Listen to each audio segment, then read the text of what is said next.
दोस्तों आज हम लोग बात करेंगे मेजर्स ऑफ मनी सप्लाई के बारे में।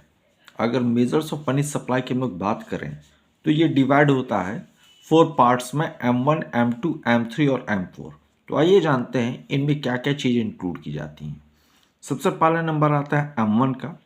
तो M1 में आता है currency and coins with public. बहुत ईजी है, ये सबको समझ में आ जाएगा। दूसरे नंबर पे आता है demand deposits of commercial bank. तो डिमांड डिपॉजिट में बेसिकली जो है करंट अकाउंट और सेविंग अकाउंट आता है। ठीक है, करंट अकाउंट जो बिजनेसमैन ओपन करता है और सेविंग अकाउंट जो एक नॉर्मल व्यक्ति ओपन करता है।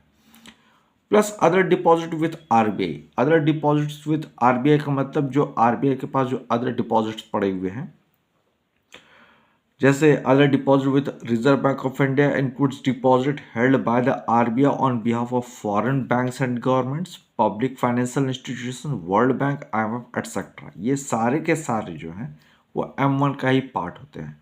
However it does not include deposit the Indian government and commercial bank with RBI. ये क्या करता है यहाँ पे M1 में, अदर डिपॉजिट विथ आरबीआई में हम लोग world bank, IMF, public financial सबको ले लेते हैं। एलआईसी हो गया, सहारा हो गया, ये सारे के सारे पब्लिक फाइनेंशियल इंस्टीट्यूशंस की कैटेगरी में आते हैं।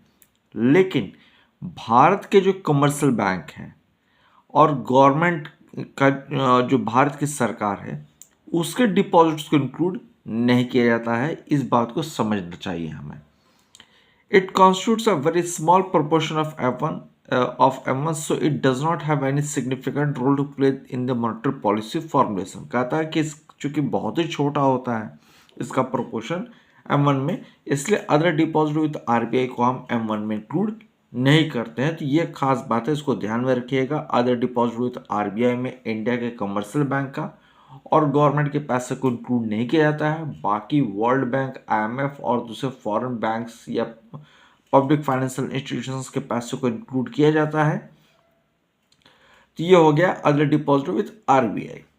M2 की अगर हम बात करें तो ये ब्रॉडर कॉन्सेप्ट है मनी सप्लाई का एज कंपेयर टू M1, जिसमें M1 आता है plus saving deposit with post office saving bank. Saving bank का जो पोस्ट ऑफिस में सेविंग बैंक का खाता होता है, सेविंग अकाउंट होता है, वो इसमें इंक्लूड किया जाता है। लेकिन एक जो खास बात है वो ये कि इस डिपॉजिट को आप चेक के थ्रू विड्रॉल नहीं कर सकते हैं। आपको वहाँ पे पासबुक लेके जाना ही पड़ेगा और पासबुक के थ्रू वो बचत खाते से पैसा निकलेगा। ये पोस्ट ऑफिस का एक अपना नियम है। तो हालांकि अब तो वो एटीएम वगैरह इशू करते हैं, लेकिन चेक वगैरह की फैसिलिटी आपको वहाँ पे नहीं मिलती है। आपको वहाँ पे पासबुक लेके जाना ही पड़ेगा और उसी के थ्रू आप जो है पोस्ट ऑफिस से पैसा निकाल सकते हैं।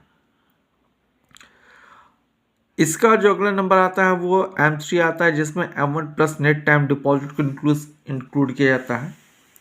इस M3 में अगर हम लोग देखें तो net time deposit with bank में जो आता है, यहाँ पे आप सर्टिफिकेट ऑफ डिपॉजिट्स को इंक्लूड कर सकते हैं, प्लस रिकरिंग डिपॉजिट को इंक्लूड कर सकते हैं और एफडी को इंक्लूड कर सकते हैं जो कमर्शियल बैंक में होता है। कमर्शियल बैंक में जो है आपके रिकरिंग डिपॉजिट खुल सकता है, एफडी खुल सकता है और सर्टिफिकेट ऑफ डिपॉजिट्स आपको वहाँ से मिलता है।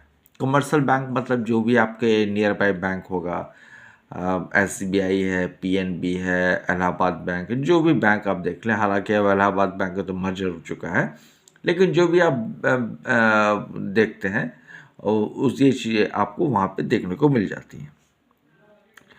इसका अगला जो नंबर आता है वो आता है M4 का। तो M4 में जो आता है वो M3 plus total deposit with post office saving bank excluding NSC। NSC basically एक नेशनल सेविंग सर्टिफिकेट होता है। इसको एक्सक्लूड करके बाकी जितने भी डिपॉजिट्स होते हैं